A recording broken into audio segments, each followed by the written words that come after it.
Three Deaths Are Sailing by Vanga Rozenbergová. Excerpt translated by Jonathan Gresty. He died 3 years ago, on the 27th of April 2015, of cardiac arrest. So young, I know. I spoke to him loudly, but didn't scream. I touched his cold cheeks. His skin was softer than usual. I could tell, because I would often rub him with zinc oil and he would pretend it tickled him. I kissed him on both eyes. His phone lay on the floor. He used it as an alarm clock.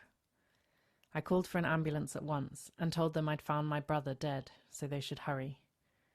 I gave them our address and described his state. I was the one who had found him as I came home first. My mother arrived at the same time as the ambulance, and I could do nothing to stop her seeing his long, dead eyelashes. Mum usually came home after 6. She worked as a hairdresser. Dad had had the morning shift and should have been home, but wasn't. I work at the florist's, where we do shifts, and on that day I had finished at 2. In the kitchen I had taken out a frying pan and splashed a little oil into it. I'd washed my hands and replaced the hand towel with a clean one. I cracked open 2 eggs and added them to the pan, turning down the heat. Then I walked up the stairs, all 7 of them. Our bedrooms, Oskar's and mine, were up there. I remembered seeing Oskar's shoes and bag downstairs, so he must have still been at home. He was. He hadn't left for work. He lay in bed. The bedding was all white, plain white. His delicate face, short hair, eyebrows, the light stubble on his chin, his whole expression filled the room with genuine peace. He was very mature, bright, and responsible for his age. He had broad shoulders and a birthmark at the middle of his sternum. Someone his age shouldn't have been dead, but he was. Father embraced him around the shoulders, breathing in the scent that lingered in his son's skin and hair. We all refused a sedative and mopped up the water spilled from his glass. We kept repeating that everything would be clear after the post-mortem, that the post-mortem would explain everything. Grandad was the first to say that it wouldn't explain anything. Then, at the end of that bizarre day, our neighbour, the Norwegian, turned up, even though he would have been the last person we would have ever called, even if the place had been on fire. His angular figure filled the whole kitchen door frame. Neither that day nor in the ones that followed did we understand anything, or even wonder what could have made the Norwegian enter our charmed circle. Probably just a lack of intelligence of the most basic kind that one needs to find food or shelter for the night. "I've come straight from the hospital. I've had an operation on my metatarsals," said the Norwegian as he stood by the door, and I'd have helped him with his crutches if he'd had any. "If you need anything, just give me a call." Right.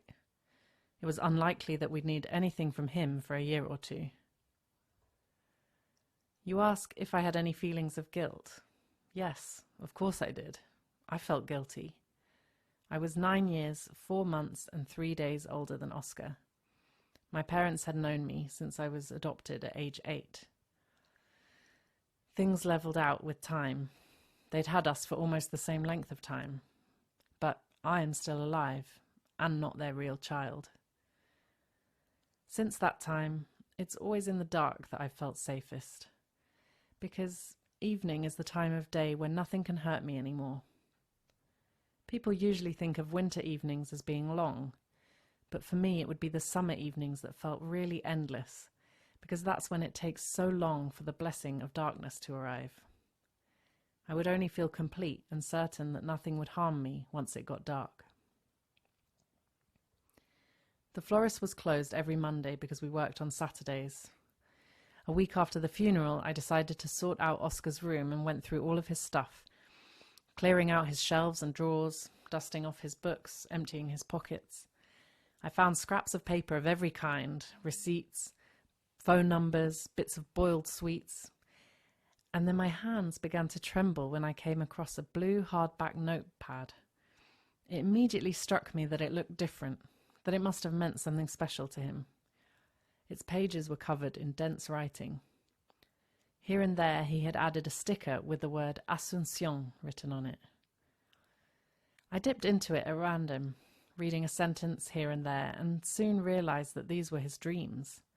He had been recording them for several years. Sometimes we would take the morning bus together, and he would touch my fingers on the armrest and ask me what I had dreamt about. I usually just shrugged my shoulders. Nothing. I hid the notepad in the bottom drawer of my desk. I still sleep in what used to be the children's room and use the desk where I once did my homework. It's been in service for 10 years beyond its retirement age. Just imagine, Asunción is a city. It's the capital of Paraguay, in fact. And in his writings, that was where he lived.